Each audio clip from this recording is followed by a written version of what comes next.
Every time I show up, blow up. Blackpink said it best in their debut track Whistle, and honestly, they weren't wrong. Each member has been out there chasing their solo careers, showcasing their unique vibes. With Rosé's Rosie already out, and Lisa's debut album Alter Ego dropping soon, I want to dive into the non-stop criticism they've faced for their solo work, what's working and what's not. Let's start with Lisa. She was the first to drop solo tracks, almost like she couldn't wait to break free from YG's grip. Kicking off 2024 with the announcement of her own artist management company Loud, and confirming her role in the upcoming HBO series White Lotus, she's clearly got a lot going on. Then, teaming up with RCA Records, she dropped Rockstar. Before its release, it faced some drama, like accusations of blackfishing and music video plagiarism. Lisa later addressed those, and we got the full picture. Rockstar debuted in the top 5 of the Billboard Global 200 and landed on the US Billboard Hot 100 at number 70, her most successful solo entry to date.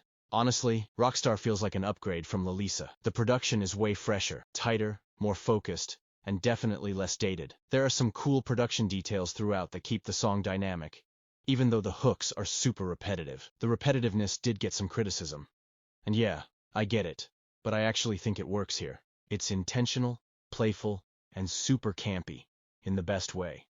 Paired with Lisa's performance, it all comes together into a pretty satisfying track. The music video also had some solid details, which added to the whole experience. Next, we've got the much-anticipated collab with Rosalia and Max Martin, New Woman. This one debuted at number 97 on the Hot 100. Personally, New Woman is one of my favorite tracks by Lisa so far. It's impressive, even if not everyone's on board with it. In fact, Variety put it on their list of the worst songs of 2024, which had a lot of industry critics divided. But I'm going to say it. I think New Woman is Lisa's best work yet. She's clearly in an experimental phase, putting out tracks to see what sticks. You've got heavy songs like New Woman and Rockstar, and then lighter, easier listening ones like Moonlit Floor. Moonlit Floor brings a more intimate, softer vibe. It's a reimagining of Sixpence None the Richer's Kiss Me, and one of Lisa's most personal releases yet. It's been a slow burn, but it's making waves, hitting the top 40 on Billboard's Pop Airplay chart and peaking at number 24 on the Billboard Global 200, though it's just missing the Hot 100. Let's not forget Lisa has been making major appearances and performances, but the internet's been buzzing about her live vocals and lip-syncing. Let's be real for a sec. Lisa has always been loved for her performance-heavy, captivating stage presence. Did she manage to connect with her audience on recent performances? Maybe not as much as before. I've also noticed her style has become pretty consistent recently. So yeah, there are definitely areas for Lisa to improve as she prepares for Alter Ego. And honestly, I'm not looking for another Lisa or Money version. I wish for something fresh and evolved for her next chapter. Moving on to Jennie. After her high-profile acting debut in The Idol, she quickly followed up with One of the Girls, a collaboration with Lily Rose Depp and The Weeknd. The track was a massive hit, and actually a really good one. It spent a solid 20 weeks on the Billboard Hot 100, peaking at number 51, marking a strong US debut for Jennie. But Jennie wasn't stopping there. In December, she launched her own independent label, Odd Atelier, creating a space for her creative vision to thrive. Early 2024 saw her collaborate with Brockhampton's Matt Champion on Slow Motion for his debut album Mika's Laundry. With Slow Motion, Jennie proved once again she can really sing. Though the track didn't make much of a splash outside of her fanbase, it was still a solid effort. Then came Spot, her collaboration with Korean rapper Zico, which quickly shot to number 1 on Billboard's World Digital Song Sales chart and Korea's Circle Digital chart. This is easily one of my favorite Jennie collaborations. She and Zico vibe so well together, even if their delivery feels a little extra for the laid-back beat. The melodies and chorus may not reinvent the wheel, but the up and down, round and round refrains are catchy enough to stick. Honestly, this track screams streaming magnet. It's charismatic, super easy to listen to, and the groove flows so seamlessly that you could loop it without noticing where it starts or ends. It's undeniable that Spot was a commercial win. And, importantly, this was the one collab where Jennie didn't get overshadowed by the other artist. She shined in her own way. Then we had the highly anticipated Mantra. Jennie took another significant step in her career by teaming up with Columbia Records for her solo music. Mantra dropped on October 11th and made waves right away, debuting at number 3 on the Billboard Global 200 and marking her second entry on the Hot 100 in the US.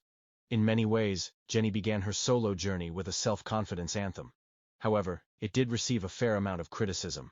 To me, it feels like Jennie really wanted to kick off her solo career with a bold, self-empowerment track. But critically, it didn't land as well as she might have hoped. Mantra was a highly anticipated project for her fans, following her first solo single Solo in 2018, then You and Me during the Born Pink tour in 2023, and now Mantra in 2024.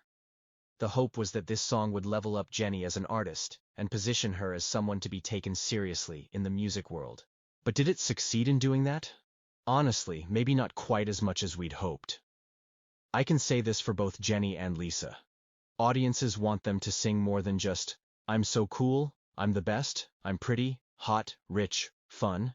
And honestly, this isn't just a Blackpink issue. Many artists these days lean into the badass persona in their music. Yes, Mantra could have been better. It didn't dig deeper or evolve in a meaningful way. Jennie's attempt at affirmations doesn't get specific or personal enough, opting for the same predictable edgy vibes. We've seen plenty of catchy, dumb pop songs blow up thanks to killer melodies, production, or star power, and Jennie definitely has the charisma. But the repetitive, almost annoying sing-talk on Mantra doesn't do her justice. In the end, it feels more like an extension of her brand than a standout track, which, let's be real, was probably exactly the point. Now, moving on to Rosé. This album stands out the most among the Blackpink solo projects. Rosé clearly took her time and didn't rush into releasing solo work. After months of calculated silence when APT dropped, it was definitely worth the wait. She stayed close to the Black label, and I've actually talked about her work in detail before and addressed all the criticism about her album. To sum it up, I'd say the album was pretty impressive. It's exactly what you'd expect from Rosé, and she definitely delivered. Rosé, I think, has more potential to surprise me in the musical areas I'm interested in. I've always found her voice so unique, and I really appreciated her personal touch and involvement throughout the whole album. She really connected with her core fan base in Korea with tracks like APT, and then reached international fans with songs like Number One Girl, Toxic Till the End, Drinks or Coffee, Game Boy, etc. Yeah, I'm not a fan of every song on the album, but good tracks can make you forget about the bad ones. So overall, I don't have many complaints when it comes to Rosé. And that's it for this video. If you liked this, you may enjoy the one I did where I talked in detail about the album.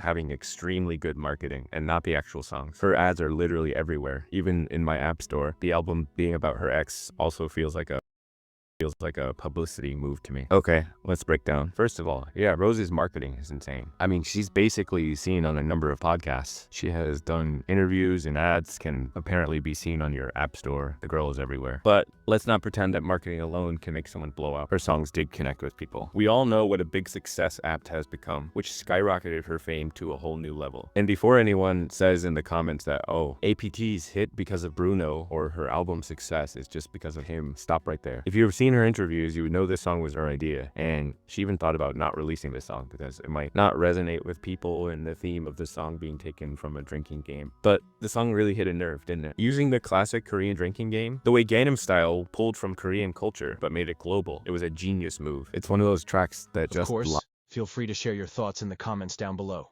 Thanks for watching.